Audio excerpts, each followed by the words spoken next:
You're welcome to the Policy Council. My name is Okwemi Agbaje. On this edition, we're talking about sports. If you thought the Policy Council was all about economics and serious matters, yeah, sports is serious business. And this week, we're wondering, why is sports failing in Nigeria? Why are we receding in football? Why is boxing dead? Why is cricket almost struggling? All the sports.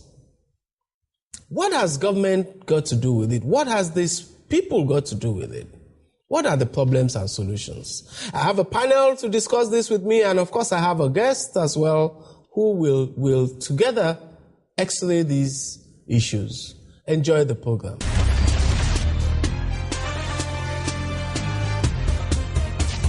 I have with me a distinguished panel of people who have worked hard in that sector from different backgrounds. Agu Imo is a lawyer and business person. You're welcome. Godwin Dudu Olume is also a lawyer, but he's always been known more as a sports businessman too. You're welcome. Thank you. And the pundit, Segun Agbede, the sports marketing consultant. You're also welcome. Now, Agu, let me start with you. What do you think what's your assessment of the state of sports in Nigeria? Sports in Nigeria is in bad shape. We're not achieving anything. There's no kind of measurement you could use to say we're doing well. We don't make money from it. We don't achieve success from it. We don't win medals at international events. We have no industry. It is all a big failure so far. I thought you were going to say it's all a big fraud. When you use the F word, I thought fraud was what you were going to say. Well, the reason for the failure is the fraud aspect. Okay, I'll get you to explain that later. Godwin, what's your own view? Well, is it as bad as Agu says it is? Well, I think Agu has been quite mild in his choice of words, because it will appear to me that our sport is in the pit. 60 years of the Olympics, we're not sure of a single gold medal, even after Choma Ajua won 2 Olympics ago. And it's hard to push sports more than other aspects of the society because sports does not operate in a vacuum. Perhaps sports is the weakest point because the dregs of bureaucracy appear to be people running those things. And then, of course, we're all culpable, from government to the governed. Parents lie about the ages of their children so that they can be eligible for age-limited competitions. The coaches are too lazy mentally and physically to deal with the issues or the needs of producing teams. And then the general Nigerian attitude of, well, pardon my choice of words, not be only we the cheat. It doesn't help matters. So you just drop sports to a base level. We don't want to talk about it. So you're saying the general corruption and erosion in the value systems that have essentially afflicted governance and policy and even private sector activity in Nigeria is vastly responsible for the rot we're seeing. My exact sentiments. Segun, what's your view? The culture of mediocrity is prevailing in sports right now.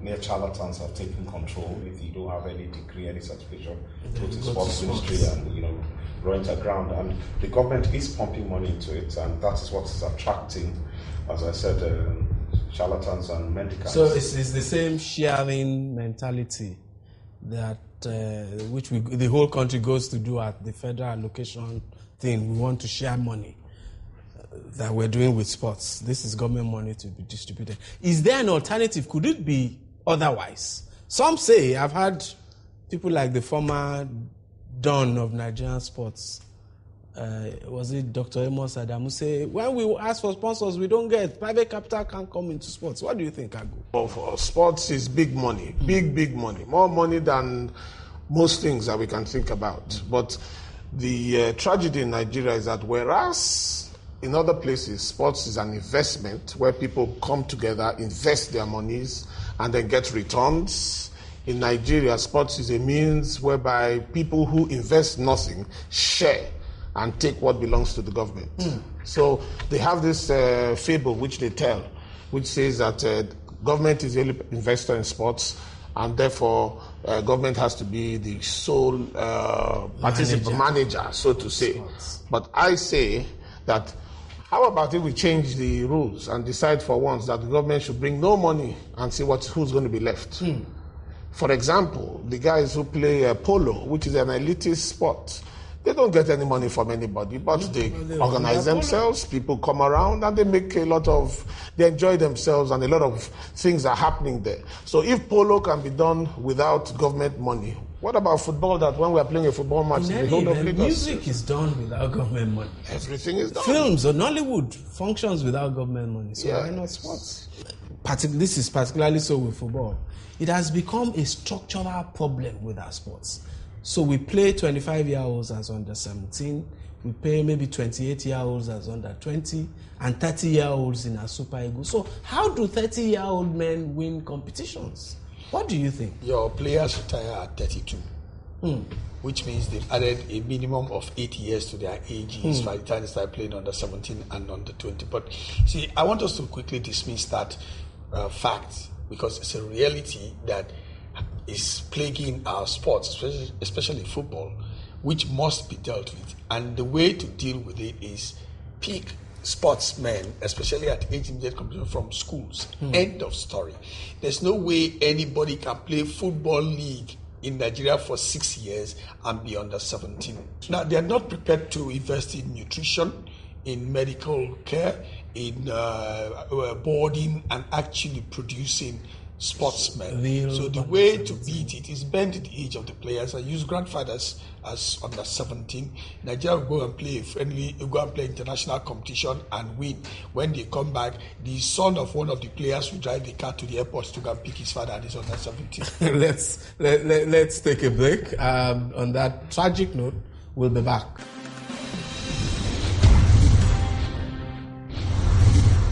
We're back on the Policy Council. It's sports. We're moaning over all the problems. How do we get it right? How do we get sports to be a big business? How do we get sports to employ people, to create jobs, to create corporations, large businesses, as it has been done in other countries? Ago.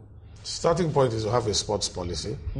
And for a long time we didn't have, or we still don't have. But a couple of years ago, the then Minister for Sports, Gimba, put together a team, and I was a member of that team, and we spent 3 months in Abuja drawing up a sports policy. We always talk about sports development. There really is nothing like sports development. If we could identify and say we want to develop youth through sports, then it would be a starting point. You know, if we talk about developing our youth, applying our youth, taking our youth off the street, educating our youth, using the machinery of sports, then we start from somewhere. And then if we do, the next stage is to look at the laws that relate to sports. There's an exclusive list for the federal government where the federal legislature can make laws. There's a concurrent list where both the federal and the state can. Okay, and then there's a third list, which is no list, it's residual. Sports is not in the first list. It's not in the second list. So it is a residual matter. And it does make sense because you can't really legislate on sports. For example, the attempts by the National Assembly now to legislate on the NFA Act. Can you imagine the kind of situation we would have if somebody smuggles in a provision criminalizing conduct in sports? For example, saying that it would be an offense for a person not to come under this act. Do you understand? You can't make laws for sports. Football is association football. Nowhere in the world is there a law. In America, there is no law saying basketball is divided into amateur and professional. Amateur, Olympic committees. Professional, they have their own bodies which they gather together. So in Nigeria, all we do is that we want to put it under government so that we can be able to appropriate money. So there can be a Senate committee on sports. So there can be a national hearing on sports. And so that the civil servants can sit down, appropriate money, and eat it. But so the way forward is actually for government to sit down and remove their hands from sports. And then we see what happens. After all, we're not doing well as of now, so it can't be much worse. It can be worse. To add to that, let's begin to see government, articulate certain positions. Like if you sponsor sports, you get X percentage of rebate for tax. It's there, but it's not implemented. So it provides incentives. It provides incentive. Rather than administer them. That's right. 2, you want to open a secondary school or primary school, there must be a sports ground. Yes. Before your approval is given. I'm sure all of us here by our age, when we went to school, the first day your father took you to school, through the main gate, on the right or on the left is the football field. Today, you go to any school, the first thing you see is the bursar's office. It's collecting money. So these children come from air-conditioned houses to air-conditioned car to air-conditioned classroom and back. There's nothing to help them. That's why you have obese all over the place. So if government is able to stem this, ensure that certain simple rules are in place and then pull back, like Agu said, all of those funny characters in NFA, they will run away because you see, I tell you what, all 20 teams in the Premier League are owned by state governments or its agencies. They are conduit pipes for stealing public funds. 4 billion naira is in the budget of a state for a club. I can assure you that no more than 1 billion naira gets there. If up to it. Yes, and so many of your league players still earn 30,000, 40,000, which my driver doesn't earn. Shegun, what do you think? The fact is what it is. Does the government have the political will to carry out these policies? Private sector participation is a must until we get the private sector involved. It's all about money. 2 weeks ago, I stumbled into Lincoln Stadium where GTB was having the Lagos State Principals Cup. For me, it's flying under the radar. These are the kind of things, that's a government and private institution working, in lockstep to develop the youth. And then there's the Shell Cup. And the Shell. What do we do that shows there's a willingness of the private sector, contrary to the stories we hear. Shell, GTB. The problem is the private sector, for instance. Okay, let's look at the NPL, for instance.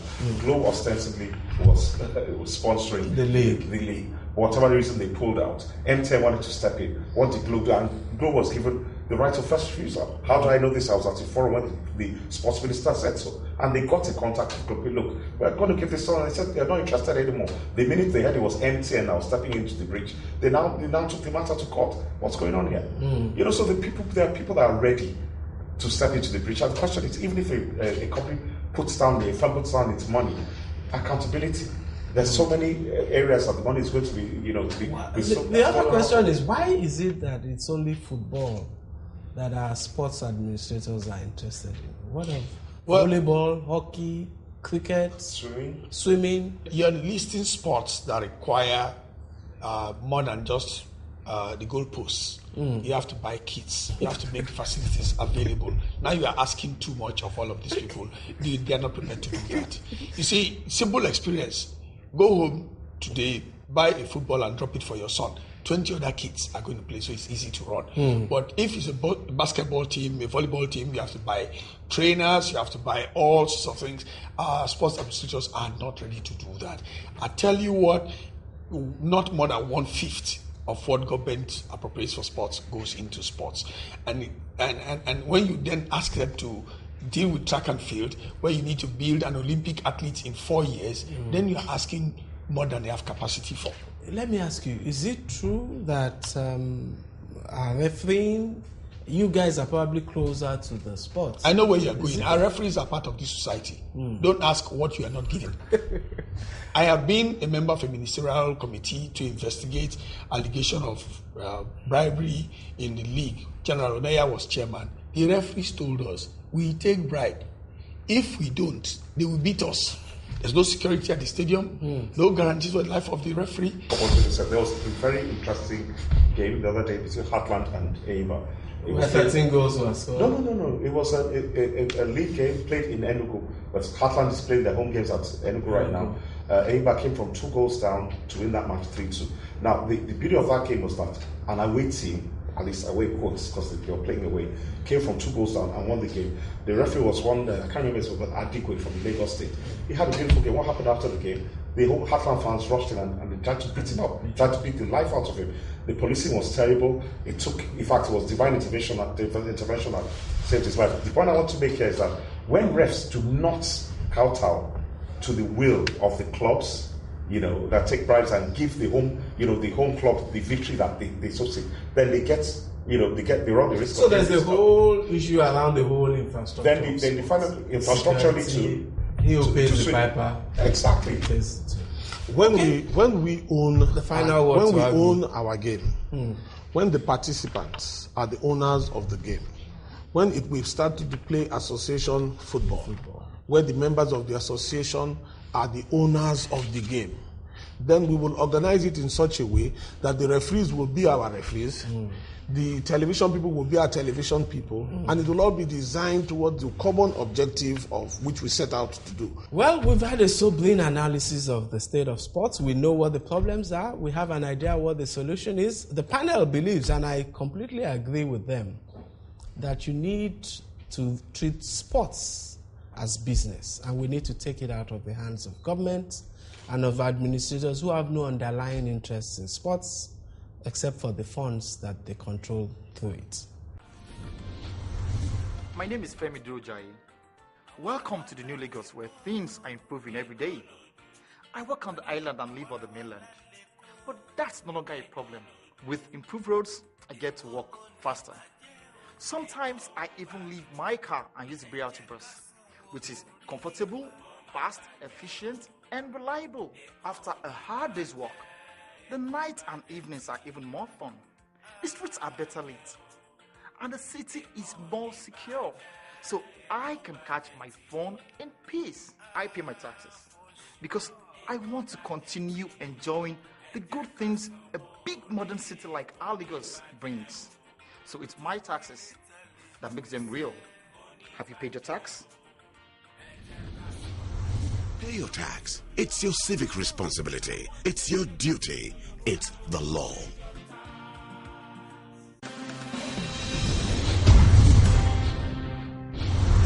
This is still the Policy Council. My name is Okwemi Agbaje, still. And we're still talking sports policy in Nigeria. My guest is the chairman of the Lagos State Football Association. He's a legal practitioner. And I say he's an old Igbobian as well. Mr. Seyi Akinwumi, you're welcome. Well, Seyi, what's your assessment of the state of sports and specifically football in Nigeria? I think that sports in Nigeria is not nearly where it should be, and that's really an understatement. I think we have so much talent in this country; it's unbelievable what talent we have, and to see that we're not at the top of any sport in the world at the moment is really it's really too bad. In Lagos in particular, we have a problem that this is where everybody comes to. So a lot of people come here to train and then go back to the various bases to play or to run or to jump. To compete, yes. So there's a strain on our infrastructure, yet we're not getting all the benefits that we should. But that said, we're still even very far away from where we should be as a state. Well, what would you say are the problems? What are the real issues? Well, I think that it's a lack of planning. I think it's a lack of dedication on the part of sports administrators generally, and I think it's a lack of vision. There's this mentality of win at all costs, and that leads us to various other problems. But I think that is fundamental at the base of the issues we have. So if you don't plan, you can't succeed. Okay, and that whole structure, I know that we're trying to do things in Lagos, but that whole structure of youth development, principal's corps, and all of that, we abandoned all of them, and we're only just trying to bring them back. Yes, we abandoned them because there's too many structural problems. I think the wrong people were even organizing these events. People who don't know about football organization, they know about what they do, but they don't know about football organization, and therefore it was lopsided. What we have tried to do now is actually focus on the youth. Not assume that this generation is lost, but at least try and manage this generation and focus on the under 13s in particular. And in Lagos FA, what we're trying to do is a continuous tournament for under 13s and capturing data. If you're 13 today, in 5 years' time you're 18. There's no way you can escape it. So if we have data collection and we have enough data analysis, then we can tell you straight away how old you are. But what if that doesn't happen in other states? I think that you can't worry too much about the other states for now. But I think that if they see in Lagos State that a 13-year-old boy or 15-year-old boy is playing against other 50-year-olds who are actually 20 and still beating them, then they'll know there's something wrong and they'll follow the lead. Okay, on that note, let's take a short break. We'll be right back. When I use the footbridge, one of many spread across our Lagos, I can tell that the government truly cares, and I'm glad that I pay my tax. Now, the more money the state has, the more it will do for you. Do you pay your tax? I pay. Pay your tax. It's your civic responsibility. It's your duty. It's the law.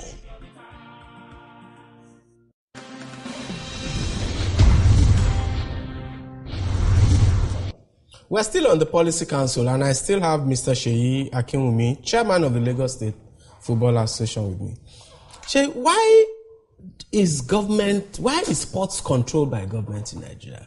Is that what the Constitution says? And do you think that part of our problem with sports is government control? Well, government, yes, controls sports, but it should be the policy of sports, not necessarily the implementation of sports, because various sports have their associations, have their federations at federal level, and have their associations at state level. And these are the instruments which ought to be used to develop and administer sports.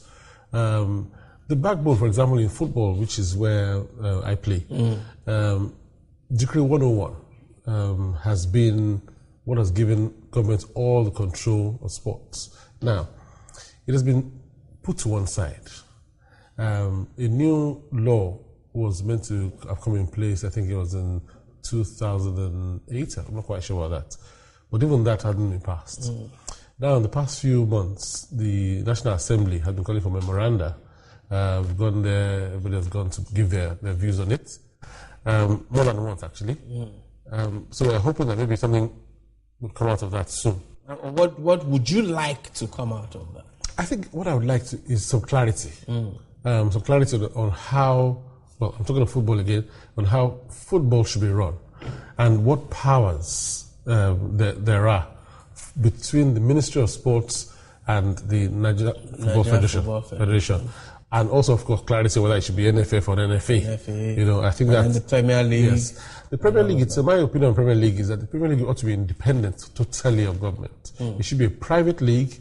It should be regulated by government, but it should be run by the private sector. Yes, and that's the only way that it can work. Incidentally, though, currently there's a transformation committee. Well, yet another one, but I think it appears they're serious this time, of the NFF, who are looking at stuff like that. So maybe it was. Finally, when are we going to have a Lagos club? Superstores, Abiola Babes, all those teams we used to have. When will we have a club in Lagos? I think we'll have clubs in Lagos. It's not just one club. What we're trying to do is actually put a structure in place and empower these clubs to move themselves. You see what has happened with the Premier League now is that all the clubs are government owned. In Lagos State, as you know. And that's not sustainable. Oh, it is not, certainly not. In Lagos State, as you know, we move from government to private sector, where we're more private sector geared. And it's no different in sports. So what we're saying to the clubs, I get this question all the time. And I said to them, I don't run for a football club. I run an association. And what we should do is create a substructure that for allows the people to run there properly. Because you'll be surprised that all these big clubs that we've had over the years, some of them ordinary secretaries, which is fundamental to run a club, they don't have. The same man is the chairman, is the same, he's the physio, he's the medical. So it can work. One of the things we have thought about, though, and we're implementing, is actually have a Lagos Super League. I'm trying to teach people how a league should be run. It'll be a private league, it'll be a commercial league, and it'll be an internationally acclaimed league, I assure you of that. Okay. Yeah. Thank you very much, Seyi Akinwumi. Yeah. It's been a pleasure.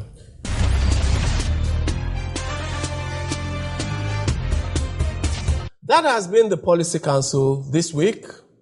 Sports is big business, but our structure of running sports in Nigeria has mitigated against its development. Government control, corrupt administration, age cheating, which all Nigerians appear guilty of, have meant that we are trading the talents of today and we're trading them off to less talented people. We send 25-year-olds to compete in 15-year-old competitions. We can't succeed with that, and I think the chickens have come up to roost, and that has become very clear. We need a private sector-driven sports sector in which clubs are privately owned. Yeah, government can provide some frameworks, but sports is a business activity, and government, as has been proven, is least equipped to manage it.